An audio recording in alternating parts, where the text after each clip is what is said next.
আসসালামু আলাইকুম, রাফিজাস কিচেনে স্বাগতম। এই তো চলে আসলাম আপনাদের সাথে হাঁসের মাংস ভুনা রেসিপি নিয়ে।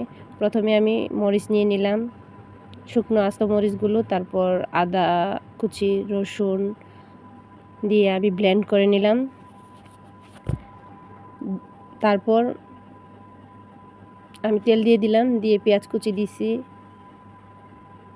তারপর লং, এলাচ, দারচিনি, তেজপাতা দিয়ে পেঁয়াজটাকে ভাজা ভাজা করে নেব। ভাজা ভাজা হয়ে গেলে হাঁসের মাংসের জন্য যে মশলাটা আমি ব্লেন্ড করে রেখেছিলাম সেই মশলাটা দিয়ে দেব। দিয়ে মশলাটাকে আমি ভাজা ভাজা করে নেব, কয়েক মিনিট তেলের মধ্যে ভেজে নেব।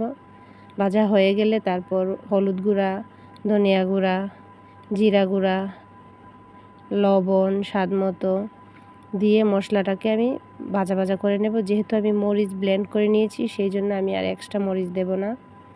তারপর মশলাটা কষানো হয়ে গেলে দিয়ে দেব হাঁসের মাংস, দিয়ে নাড়াচাড়া করে নেব অনেক ভালো করে, যাতে মাংসের গায়ে মশলাটা লাগে ওইভাবে নাড়াচাড়া করে। তারপর ঢাকনা দিয়ে ঢেকে দেব। সাথে দিয়ে দেব কুচি করা টমেটো,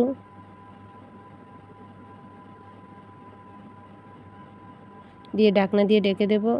আধা ঘন্টার মতো মিডিয়াম আঁচে কষিয়ে নেব। এই তো কষানো হয়ে গেলে তারপর দিয়ে দেব 4 পিস রসুন। যার যেরকম রসুন খেতে পছন্দ হলে দিবেন, না হলে দিবেন না।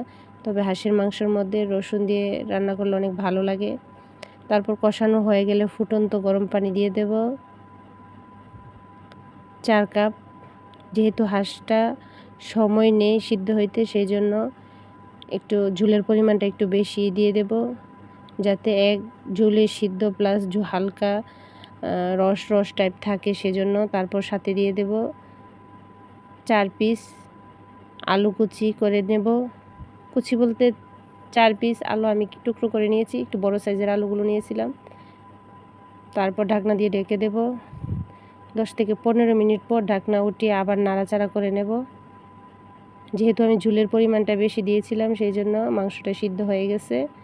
তারপর আবার নাড়াচাড়া করে দিয়ে দেব কাঁচামরিচ, তারপর এলাচ, দারচিনি, লবঙ্গ, তেজপাতা, মেথি দিয়ে একটা গুঁড়া করা আর ভাজা জিরার গুঁড়া দিয়ে ঢাকনা দিয়ে ঢেকে দমে রেখে দেবো কয়েক মিনিটের জন্য। আর ভিডিওটা ভালো লেগে থাকলে চ্যানেলটিকে অবশ্যই সাবস্ক্রাইব করবেন।